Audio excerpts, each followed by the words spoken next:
മലപ്പുറം മാറാഞ്ചേരിയിൽ നിന്നുമാണ് കണ്ണാടിയുടെ ഈ ലക്കത്തിലെ ആദ്യ കഥ. ബിപിൻ വളരെ ചെറിയ പ്രായത്തിൽ ചിരട്ട കത്തിച്ച് കരി ഉൽപ്പാദിപ്പിക്കുന്ന ഒരു സംരംഭം തുടങ്ങി. നാട്ടുകാർക്ക് ജോലിയും നൽകി. ആ സംരംഭം വളരുകയായിരുന്നു. അപ്പോഴാണ് ചിലർക്ക് പ്രശ്നങ്ങൾ, തടസ്സങ്ങൾ. കണ്ണാടിയുടെ മറ്റൊരു ലക്കത്തിലേക്ക് സ്വാഗതം. മാറാഞ്ചേരി ആലങ്ങാട്ട് വീട്ടിൽ മാധവന്റെയും യശോദയുടെയും ഏറ്റവും ഇളയ കുട്ടിയായി ജനിച്ച വിപിന്റെ ഒരു ചെറിയ യൂണിറ്റാണിത്. അച്ഛൻ മാധവൻ പണ്ട് ഹോട്ടലുകളിൽ കരിക്കഷ്ണങ്ങൾ വിറ്റിരുന്നു. അച്ഛൻ്റെ മരണശേഷം വിപിൻ ചിരട്ട കത്തിച്ച് കരിയുണ്ടാക്കുന്ന ശ്രമങ്ങളിലായി. ആദ്യം വീട്ടുമുറ്റത്ത് തുടങ്ങിയ അധ്വാനം 14 വർഷം കൊണ്ട് ഇങ്ങനെ ഒരു യൂണിറ്റിന് കാരണമായി. വിപിൻ തന്നെ രൂപകൽപ്പന ചെയ്ത ചൂളയിലെ കരി വിജയിക്കുമ്പോഴാണ് തടസ്സം. എൻ്റെ അച്ഛൻ ഒരു ചവരി കച്ചവടക്കാരനായിരുന്നു. അപ്പോൾ അത്തി ചവരി കച്ചവടക്കാരനെ ഇടിഞ്ഞ എല്ലാ വീട്ടിലേക്കും ചവിടുങ്ങ കൊണ്ടുപോകും. അങ്ങനെ ചവരിക്ക് മാർക്കറ്റ് ഇടിഞ്ഞുകൊണ്ടിരുന്ന സമയത്ത് ഈ ചിരട്ട ഹോട്ടലിലേക്ക് കൊണ്ടുപോകണം. ചിരട്ട ഹോട്ടലിലേക്ക് കൊണ്ടുപോകുമ്പോൾ അവിടെ ചിരട്ട അന്ന് ഇഷ്ടം പോലെ കിട്ടാണ്ട് ഈ പ്രദേശത്ത് കിട്ടാണ്ട്. അപ്പോൾ കരിക്ക് ചിലവില്ല. അങ്ങനെ കുറേ ചിരട്ട കത്തിച്ച് ഒരു സൈക്കിളിന്മേ കൊണ്ടുവന്നിട്ട് ഞാൻ ഈ കച്ചവടമൊക്കെ ഉണ്ടാക്കിയെടുത്ത്. ഇത് വെള്ളം പ്യൂരിഫിക്കേഷൻ ചെയ്യാനാണ്. ഏറ്റവും കൂടുതൽ മിനറൽ വാട്ടറുണ്ട്. അതിലേക്കൊക്കെ പ്യൂരിഫിക്കേഷൻ ചെയ്യാനാണ് യഥാർത്ഥമായി കൂടുതൽ ഉപയോഗിക്കുന്നത്. പിന്നെ ഗോൾഡ് ഫിൽറ്റർ ചെയ്യാൻ, പിന്നെ എർത്തിന്, പിന്നെ അതിന് പുറമെ തന്നെ നമുക്ക് ഈ കൊതുക് തിരി, പിന്നെ അതേപോലെ തന്നെ നമ്മുടെ മുടി കറുപ്പിക്കൽ ഡൈ അതിലേക്കൊക്കെ കയറ്റിയിട്ടുണ്ട്. പിന്നെ നമ്മുടെ ശബരിമല സീസണായി കഴിഞ്ഞ് മുണ്ടൊക്കെ ഇറങ്ങിയില്ല, അപ്പോൾ അതിലേക്കൊക്കെ ഒരു കൂട്ടാണ്. എന്തെങ്കിലും നല്ല ഒരു എന്താ പറയുക, പ്രകൃത്യമായൊരു പ്രൊജക്റ്റാണ്. അതല്ലാണ്ട് ഇതൊരിക്കലും ഒരാളെ നശിപ്പിക്കാൻ രീതിയിൽ ഇതിക്ക് ഒന്നുമില്ല. പൊല്യൂഷൻ കൺട്രോൾ കൊണ്ട് ലൈസൻസ് കിട്ടിക്കുകയും അത് കിട്ടിക്കഴിഞ്ഞാൽ പഞ്ചായത്ത് ലൈസൻസ് തന്നോളാണ് നിയമം നിൽക്കുന്നത്. പക്ഷേ അത് എൻ്റെ ജീവിതത്തിലേക്ക് അത് തടസ്സം നിൽക്കുന്നത്. അത് പൊല്യൂഷൻ കൺട്രോൾ ബോർഡിക്ക് വീണ്ടും പേപ്പർ അയച്ചിരിക്കുകയാണ്, പിന്നെ DMക്ക് പേപ്പർ അയച്ചിരിക്കുകയാണ്. അതുവരെ പണി നിർത്തിക്കാനാണ് പറഞ്ഞത്. ഈ പണി നിർത്തിക്കാൻ പറയുമ്പോൾ ഈ 10 15 ഒരു മാസം ഇതിൻ്റെ പണി ഞാൻ ബ്ലോക്ക് ചെയ്തിട്ട് കഴിഞ്ഞാൽ, പിന്നെ ഇനി ഒരു മാസം 2 മാസം കഴിഞ്ഞ് ലൈസൻസിക്ക് കിട്ടിക്കഴിഞ്ഞാൽ ഈ കച്ചവടം ചെയ്യേണ്ട ആവശ്യം ഉണ്ടാവില്ല. എന്നുവെച്ചെങ്കിൽ സകല കച്ചവടങ്ങളും കയ്യിൽ നിന്ന് പോയിണ്ടാവും. പിന്നെ ഈ അത് ഒന്നേ വെച്ച് തുടങ്ങണം. ഒന്ന് ആലോചിച്ച് നോക്കുക, എന്തെല്ലാം തരം വായു മലിനീകരണങ്ങളാണ് കേരളത്തിൽ നടക്കുന്നത്. ഇവിടെ ഒരു ചെറിയ സംരംഭം, അതിന് പൊല്യൂഷൻ കൺട്രോൾ ബോർഡിൻ്റെ അനുമതിയുമുണ്ട്. അതിനാണ് തടസ്സം. ഈ പ്രദേശത്ത് ഇങ്ങനെ ഒരു സ്ഥാപനം തുടങ്ങുന്നതിന് പൊല്യൂഷൻ കൺട്രോൾ ബോർഡിൻ്റെ കത്ത് വാങ്ങിയിട്ട് ആണ് അവരുടെ കൺസെൻറ്റോടുകൂടി മാത്രമാണ് ചെയ്യുന്നത്.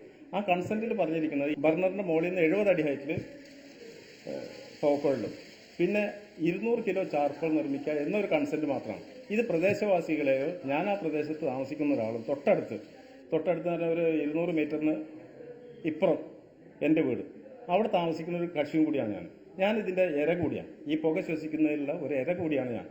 അപ്പോൾ ഞങ്ങളതിനെ എതിർത്തു. ആദ്യം തന്നെ ഈ പൈപ്പ് വെച്ച് വന്നപ്പോൾ ഞങ്ങളതിനെ എതിർത്തു. ഇതിനു മുമ്പ് 8-9 മാസങ്ങൾക്ക് മുമ്പ് ഞങ്ങളിത് എതിർത്തു. ഈ സംഭവത്തെ എതിർത്തപ്പോൾ കക്ഷി എന്ന് പറഞ്ഞ് 2 ലെങ്ത് പൈപ്പ് കൂടി വെച്ച് ഞാൻ അതിൻ്റെ പുക കുറേ കൂടി മുകളിലേക്ക് വിടാമെന്ന് പറഞ്ഞു. എന്നാൽ ഇന്ന് വരെയോ ആ നടപടി ഉണ്ടായില്ല.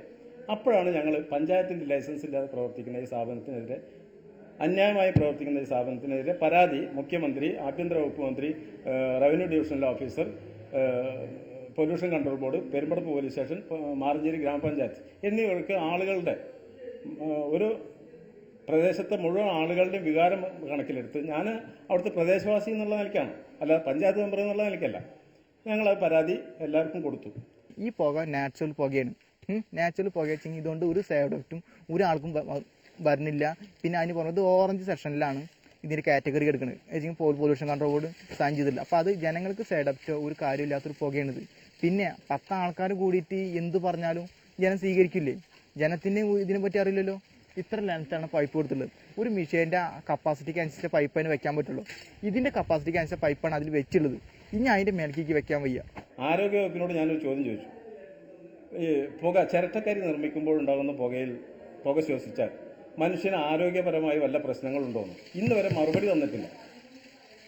മറുപടി തരാൻ വയ്യ. കാരണം എന്താ പറയുക, ഇത് ശരിക്കും പുക ശ്വസിക്കാൻ പറ്റില്ലല്ലോ. പറ്റാവുന്ന നമ്മൾ കാർബൺ ഡൈ ഓക്സൈഡ് അല്ലെങ്കിൽ കാർബൺ മോണോക്സൈഡ് അങ്ങനെയുള്ള സാധനങ്ങളാണല്ലോ ഇതിൽ ഉണ്ടാവുന്നത്. അല്ലാതെ നല്ല ഓക്സിജൻ അല്ലല്ലോ ഇതിൽ നിന്ന് വരുന്നത്. അതുകൊണ്ടാണ് ഞങ്ങൾ പറയുന്നത് ആ സാധനം നിർത്തിവെക്കണം. ഇത്രയും വ്യവസായം ഇന്ത്യ സപ്ലിമെന്റിൽ വന്ന് ഇന്ന പോലെ കാര്യങ്ങൾ ചെയ്ത് 25ഓളം ആൾക്കാർക്ക് പുതിയ തൊഴിലൊക്കെ നിൽക്കുന്നുണ്ട്. അടുത്ത മാസം ഒരു ബാങ്ക് ഇന്റർവ്യൂ നടത്തുകയാണ്. ഓരോരുത്തർക്കും അലവൻസും ബോണസും ഒക്കെ തയ്യാറാക്കിയിട്ടാണ് ശമ്പളം കൊടുക്കുന്നത്. ഇൻഷുറൻസ് വരെ തയ്യാറാക്കുകയാണ്. അത്ര നിലയ്ക്ക് ഞാൻ 10 ആൾക്കാർക്ക് തൊഴിൽ കൊടുക്കട്ടെ, അതിനോടൊപ്പം എൻ്റെ കുടുംബം ജീവിക്കട്ടെ എന്ന് സ്വപ്നം കാണുന്ന കാരണമാണോ ഈ സെക്രട്ടറി എന്നോട് ഇങ്ങനെ കാണിക്കുന്നത്? അപ്പോൾ പഞ്ചായത്ത് ലൈസൻസ് കൊടുക്കില്ല എന്നുള്ളൊരു തീരുമാനത്തിലേക്കൊന്നും പോയിട്ടില്ല.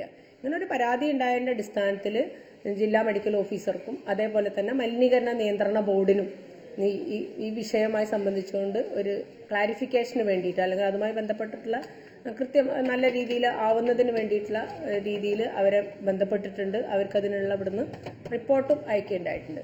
നമുക്ക് ഈ വിപിന് കൊടുത്തിട്ടുള്ള മറുപടിക്കകത്ത് തന്നെ പഞ്ചായത്ത് സെക്രട്ടറി കൃത്യമായിട്ട് പറഞ്ഞിട്ടുണ്ട്, അവരുടെ തീരുമാനം കിട്ടിക്കഴിഞ്ഞാൽ നിങ്ങൾക്ക് ലൈസൻസ് അനുവദിക്കാവുന്നതാണ് എന്നുള്ളതാണ്.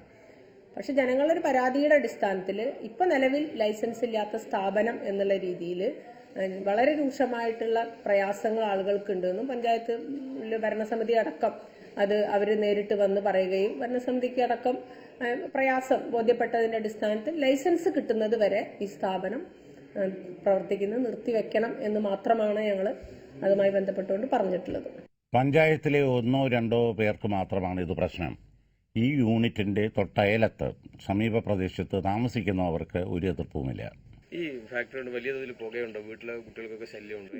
ഞങ്ങൾക്ക് ശല്യമൊന്നുമില്ല, ഞങ്ങൾക്ക് കുഴപ്പമൊന്നുമില്ല, സുഖമായിട്ട് ഞങ്ങൾക്ക് ഒരു കുഴപ്പമായിട്ടില്ല.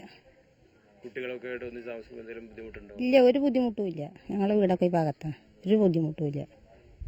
അങ്ങനെയാണോ നിങ്ങൾ ഇങ്ങോട്ട് ജോലിക്ക് വന്നത്? ആ, അതന്നെ ഞങ്ങോട്ട് വന്നത്. ഈ പ്രദേശ സ്ത്രീകൾ തന്നെയാണോ കൂടുതൽ ജോലി ചെയ്യുന്നത്?